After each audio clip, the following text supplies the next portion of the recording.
আমরা। আমি এমনিতেই ব্লগ পোস্ট করব, তার মধ্যে আমি গুগলের রিভিউ দেব যখন। ওই যে পিছনে আইফেল টাওয়ার, প্যারিসে। আমি প্যারিসে।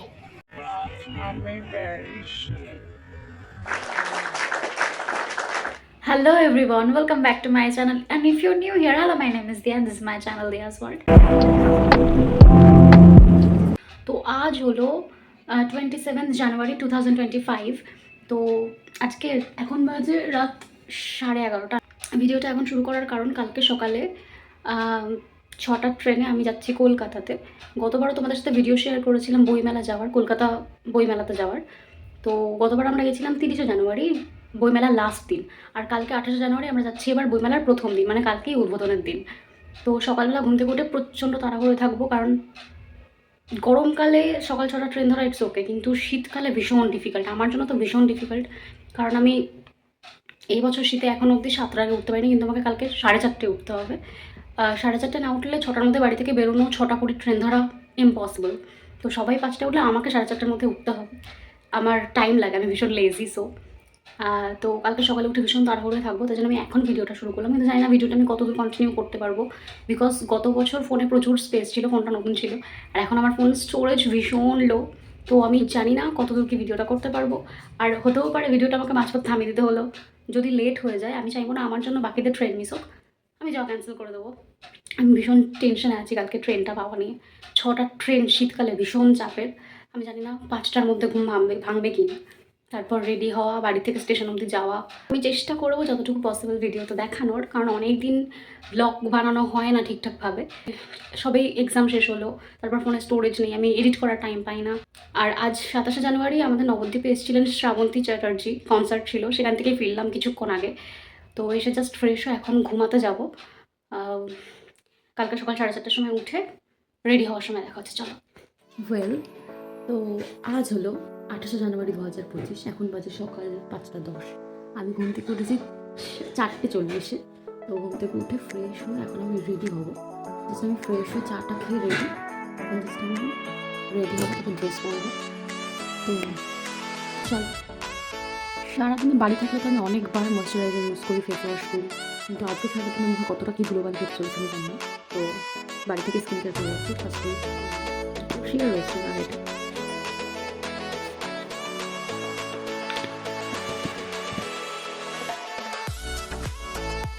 সারাদিনে অনেক ধুলোবালি খেতে চলেছি, এই জন্য বাড়ি থেকেই যা করা করে যেতে হবে। যদিও আমি ব্যাগে একটু ময়শ্চারাইজার এসব নিয়ে নেবো, ধুলোবালি কাজ ইউজ করতে পারবো কিনা। ড্রাই স্কিন তো কিছুক্ষণ পরপরই ইউজ করতে হয় আমাকে। সেম যেটা আমি দিনে 2বার লাগাই, সেটা এখন আজকে 1বার লাগানো হয়।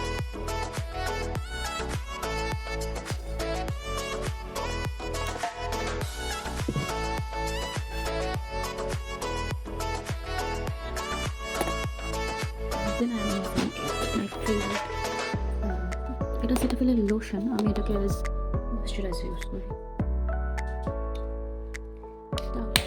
ড্রাই স্কিনের জন্য বেস্ট। ময়শ্চারাইজার নেবার থেকে সেটাফিলের লোশনটা বেটার। এটা দুটোর জন্য ইউজ করা যায়, ছোটো থেকে ইউজ করছি আমি, এটাই বেস্ট।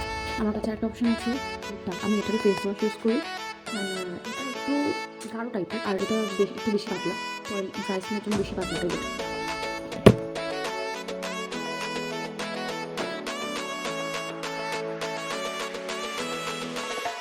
তোমরা যে যেখান থেকে ভিডিও দেখছো সেখানকার টেম্পারেচার কত? আমাদের এখানে এখন এই মুহূর্তে 13 করতে হবে। ওখানে সার্টিফিকেটের করে রাখা ভিডিও করার জন্য জানা আছে সেটা।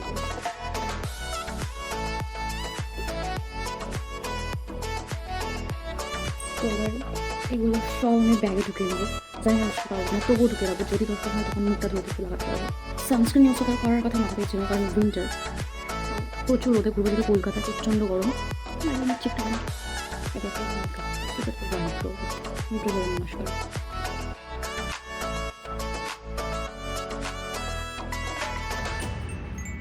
আমি মেকআপের এমও বুঝি না, সেই ক্যাটাগরির মেয়েদের মতো করি, তবে আমি বুঝি এখন। আগে আমি লিপস্টিকও বুঝতাম না, এখন আমি শুধু বুঝি লিপস্টিক অ্যান্ড ব্লাশ। তো আমি লিপস্টিকই ব্লাশ, আই শ্যাডো, লিপস্টিক সব কিছুর জন্য ইউজ করি। ব্লাশ ছাড়া আমি 5 মিনিট যদি আমাকে জিজ্ঞেস করা হয় তোমার মেকআপের ফেভারিট পার্ট কি, আমি তো অলওয়েজ বলবো ব্লাশ ছাড়া তো বাঁচবো না। And lastly lip liner. এর মধ্যে কী হয়েছে, আমি যেখান থেকে ঘুরতে যাওয়ার কথাটা প্ল্যানটা হয়েছে, আমি আমার একটা ফ্রেন্ডকে বলে রেখেছিলাম যে আমাকে ঘুম থেকে টানতে, যখন তোর ঘুম ভাঙবে তখনই তুই আমাকে ঘুম থেকে তুলে দিবি। ওই অনেক চোখে 4:30টার সময় আমার ফোন করেছে, আমিও উঠেছি, ও আমাকে ঘুমের থেকে ফোন করেছে, আমি বলছিলাম ঘুম থেকে চোখ খুলে আমার ফোন করবি দরকার আছে।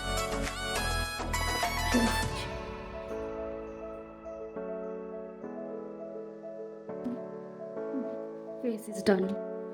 আমি সবসময় সবার লাস্টে জামা কাপড় পরা পছন্দ করি। Last and most important is mascara.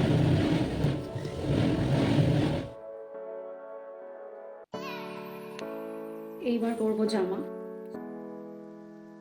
জামা কাপড় পরা সবার লাস্টে আমি চুল খোলা পছন্দ করি, আগের থেকে চুল খুলতে বিরক্ত লাগে।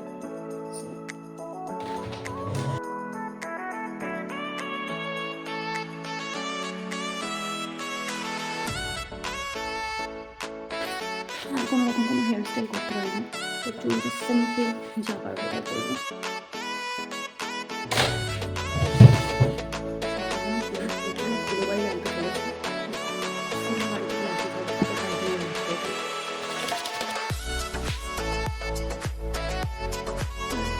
ওয়াশ করে দিলে আমি সিরাম লাগালাম, ভিডিওগুলো লাগাতে শুনেছি সিরাম লাগিয়ে ভিডিওগুলো খুব কম হয়।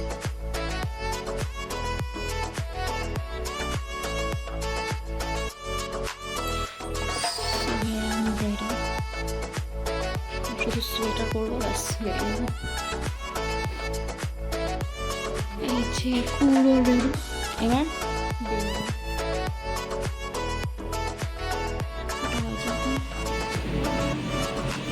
5:50 বাজে, পুরো 5:50-55 বেরোবো ভেবেছিলাম। So ready. আর এই সোয়েটারটা আমি আজকে ফার্স্ট পরছি, কারণ এর আগে পরার মতো দিন খুঁজে পাইনি।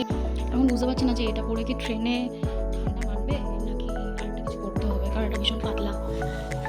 আর ট্রেন আমাদের 6:20-তে। সো এখন বেরোবো, আরামসে গিয়ে স্টেশনে গিয়ে বসে থাকবো। চলো বেরিয়ে।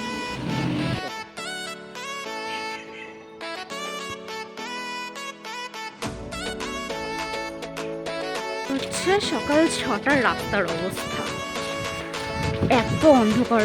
গরমকালে তো 6টা মানেই রোদ।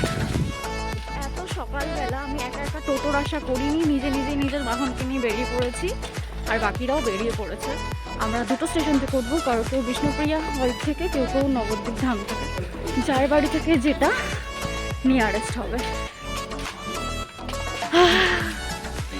এবার টেনশন হচ্ছে আমার যে আমি বমিটের ওষুধ খাইনি, ভুলে গেছি আমি অ্যাভোমিন খেতে। তো দেখা যাক। আর বাড়ি থেকে বেরোনোর সময় ভাবলাম কিছু একটা ভুলে গেছি, তখনও মনে ছিল না কি ভুলে গেছি। বেরোনোর সময় মনে করলাম ফোনের চার্জার আনিনি, চার্জার দেওয়ার অপশান থাক বা না থাক, আমার ফোনে চার্জ কম আছে। পুরো 6:10-এ আমি স্টেশনে চলে এসেছি, ট্রেন 6:20-তে। দেখা যাক ঢুকতে ঢুকতে কটা বাজে, গিয়ে দেখি কতজন এসছে।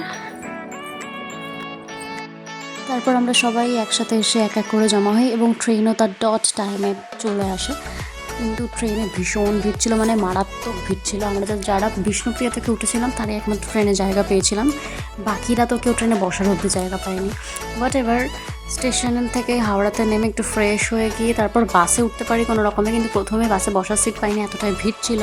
তারপর আমার অবস্থা থেকে বুঝতে পারছি কীরকম বিধ্বস্ত হয়েছিলাম। তারপর বাস থেকে নেমে ফার্স্টে আমরা একটু চা খেয়ে বা একটু ব্রেকফাস্ট করে নিই, তারপর উইপ্রো মোড় থেকে আবার করুণাময়ী বাসে উঠে বাস চেঞ্জ করে বইমেলায় ঢুকে যাই। তো এবার বলি সেদিনের বইমেলার মেন ব্লান্ডারের কথা, যেটা এখন অবধি হয়তো কেউ জানতো না, মানে আমরা যারা গেছি তারা ছাড়া। 28শে জানুয়ারি থেকেই বইমেলার ডেট শুরু ছিল, মানে ওপেনিং ছিল 28শে জানুয়ারি। কিন্তু আমরা যাওয়ার পর জানতে পারি যে 28শে জানুয়ারি আমাদের নর্মাল সিটিজেনদের জন্য নয়, ওটা ছিল শুধুমাত্র সেলিব্রিটিদের জন্য। মানে 28শে জানুয়ারি বিকেলে উদ্বোধন হতো, তারপর আমাদের যাওয়ার দরকার ছিল, কিন্তু সেটা গুগলে মেনশন করে দেওয়া উচিত ছিল, কারণ আমরা গুগল দেখেই গেছিলাম যে 28শে ফেব্রুয়ারি উদ্বোধন হবে। তো আমরা তো জাস্ট গেছিলাম 150 কিলোমিটার যাওয়া প্লাস 150 কিলোমিটার আসা, 300-350 কিলোমিটার জার্নি করে। কিন্তু যারা আরও দূর থেকে এসেছিলো আমাদের সঙ্গে, আমরা দেখেছিলাম পাশেই, তারা তো আরও বেশি প্র্যাঙ্ক হয়ে গেল না? তো এটা মেনশন করা উচিত ছিল গুগলে অবশ্যই। তো আমার চ্যানেলে অলরেডি একটা বইমেলার ভিডিও আপলোড করা আছে গত বছরের, সেটা তোমরা গিয়ে একটু চেক আউট করে নিও। এর থেকে বেশি কিছু বললাম না, কারণ গিয়ে আমরা ভীষণভাবে প্র্যাঙ্ক হয়ে যাই। মানে এই একটা মাত্র দোকান খোলা ছিল, বাকি জাস্ট তোমরা তো দেখলেই যে প্যান্ডেলে বাঁশ পোতা চলছিল, কোনো দোকানে কালার চলছিল, কোনো দোকানে তো বই কিছু সাজানোই হয়নি। এই একটা মাত্র দোকানেই বই সাজানো হয়েছিল, আর আমি রিকোয়েস্ট করে বই কিনি একটা। বলেছিলাম যে কাকু দেখো আমরা অনেক দূর থেকে এসেছি, একটা বই সেল করো, তো তারা সেল করেছিল। আমরা তো মানে কি বলবো, লেখা রয়েছে এতটাই ওখানে। মন খারাপ হয়ে গেছিলো যে এত দূর 28 আসলাম থেকে যেটার বইমেলা জন্য শুরু। কেউই ঠিকমতো তাহলে বই আমাদের কিনতে সাথে পারলাম না। কাবার হলো, আজকে আমরা এসে দেখি সবে বাঁশ পোতা হচ্ছে, এখনো একটা দোকানও বসেনি, কালার চলছে সবে। তাহলে আমাদের সঙ্গে এরকম কিকটা না করলেই ভালো হতো না? হ্যাঁ, হতে পারে আমরা যেই বই কিনতে গেছিলাম, যারা আমরা অন্য কোনো দোকান থেকে, অন্য কোনো বইয়ের দোকান থেকে বই কিনে নিতে পারতাম। কিন্তু বইমেলায় গেছি, যেটা করতে গেছি, যেই জন্য বইমেলায় গেছি, আমরা বই সেখান থেকে কিনে আনবো না, কোনো মেমোরিজ থাকবে না। তো আমি একটা বই কিনেছি, আমি হরর একটা বই নিয়েছি। তো আমরা সেখান থেকে ইনস্ট্যান্ট ডিসিশন সবাই মিলে নিয়ে ঠিক করি যে ইকো পার্ক যাবো আমরা। কি করবো, দিনটা নষ্ট করার দরকার নেই। যেহেতু চলে এসেছি সেহেতু কোথাও একটা ঘুরে যাই। তো কাছাকাছি কোনো জায়গা মাথায় না আসাতে আমরা সবাই ঠিক করলাম ইকো পার্কে চলো ঘুরে যাওয়া যাক। ইকো পার্কের পুরো বাইরেটা ভীষণ সুন্দর সুন্দর কাগজ ফুলের গাছ দিয়ে পুরো সাজানো ছিল, আর এত গরমে একটা বিচ্ছিরি আইসক্রিম খেয়ে মুখ নষ্ট করে 30 টাকার টিকিট কেটে ইকো পার্কে ঢুকতেই আমি পেয়ে যাই একটা সারপ্রাইজ গিফট। কে দিয়েছিল সেটা বলা যাবে না। তারপর ইকো পার্কে ঢুকে আমরা একটু ফ্রেশ হয়ে মুখে চোখে জল দিয়ে লাঞ্চ করতে বসে পড়ি। আমরা দুটো টিম পার্ট হয়ে ঘুরছিলাম, 12 জন গেছি টোটাল, 6জন আলাদা করে ঘুরছিলাম। তো আমাদের 6জনের লাঞ্চ বক্স ছিল এটা। আর কোইন্সিডেন্টলি আমরা সবাই লুচি পরোটা এক টাইপের খাবার নিয়ে গেছি, কেউ কচুরি, কেউ রুটি, কেউ লুচি, কেউ পরোটা। যদি জানতাম যে সবাই এসব নিয়ে যাবে তাহলে আমি রাইস নিয়ে যেতাম, কারণ সবারই সেম খাবার হয়ে গেছিলো প্রায়। আমি নিয়ে গেছিলাম কড়াইশুঁটি, কচুরি আর পনির। তারপর খাওয়া দাওয়া শেষ করে নিয়ে আবার একটু ফ্রেশ হয়ে আমরা শুরু করি যে যার মতো ঘোরা। কারণ এত বড় এরিয়া নিয়ে ইকো পার্ক যে আমরা যদি একসাথে টিম হয়ে ঘুরি তাহলে কোনো দিন শেষ করা পসিবল না। যে যার মতো ঘুরে আমাদের টাইম দেওয়া হয়েছিল যে গেটের সামনে টাইম মতো সবাই চলে আসবে 4টে থেকে 4:30টার মধ্যে। আমরা পার্কে ঢুকেছিলাম পুরো দুপুর 1টাতে, আর 4টে থেকে 4:30 মানে 3 থেকে 3.5 ঘন্টার মধ্যে এত বড় এরিয়া কভার করা ইম্পসিবল। তাও আমি চেষ্টা করেছি প্রচুর ছবি তোলার, প্রচুর ভিডিও নেওয়ার, কারণ আমার ফোনের চার্জ একদম কম ছিল। ইকো পার্কে ঢোকার পর আমার ফোনের চার্জ বোধ 30% ছিল। এই নিয়ে আমি সারাটা দিন প্রচুর সাফার করেছি, কিন্তু আমি ছবি ভিডিও তোলা বন্ধ করিনি। হ্যাঁ, একটু করে ভিডিও করছিলাম, একটু করে ফোন অফ রাখছিলাম। এগুলো আমি বাড়িতে বলে দিয়েছিলাম যে আমার ফোন সুইচ অফ হয়ে গেলে আমি অন্যান্যদের ফোন দিয়ে তোমাদের কন্ট্যাক্ট করে নেবো। তো ইকো পার্ক তো আমি প্রথমবার আসলাম, এখানে এরিয়াটা অনেকটা বড়, হেঁটে শেষ করা যাবে না। সাইকেল বা বোটিং হলে পুরো শেষ করা যেত, কিন্তু এখন এখানে এত কিছু আছে দেখানোর মতো, কিন্তু আমি দেখাতে পারবো না, কারণ না আছে আমার ফোনের চার্জ, না আছে স্পেস। আমার ফেসে তোমরা যে ডার্ক অ্যান্ড হোয়াইট স্পটগুলো দেখতে পাচ্ছ, এটা আমার ছোটোবেলা থেকে winter skin problem, so please ignore that.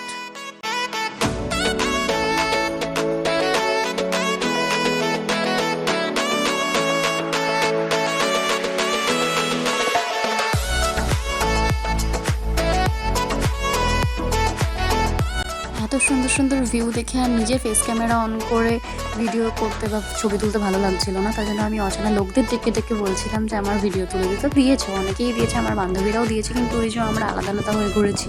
আর কিছু অচেনা লোকজন আমাকে একা ঘুরতে দেখে আমাকেও এসে বলেছে যে তাদের ছবি তুলে দিতে, আমি সেটাও দিয়েছি। তারপর এখানে টয় ট্রেন দেখে আমি একটুখানি বাচ্চা হয়ে গিয়েছিলাম।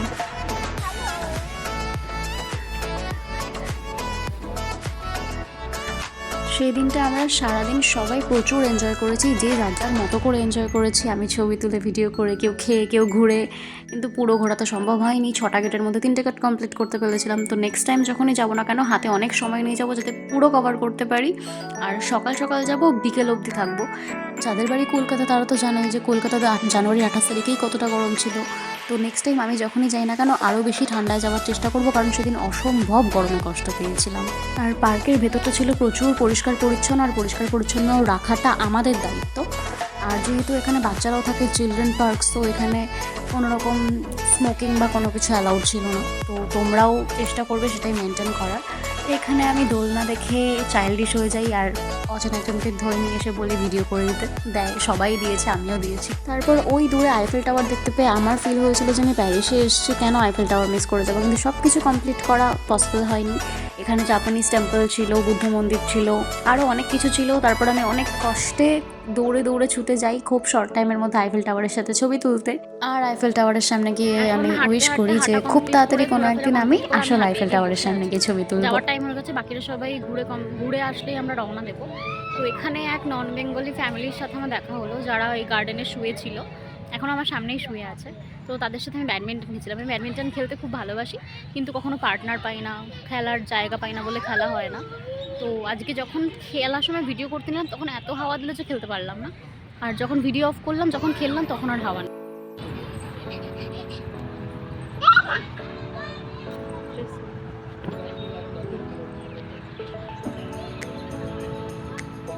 You know English? Yes. I know Bengali, English. কি হাওয়া দিচ্ছে।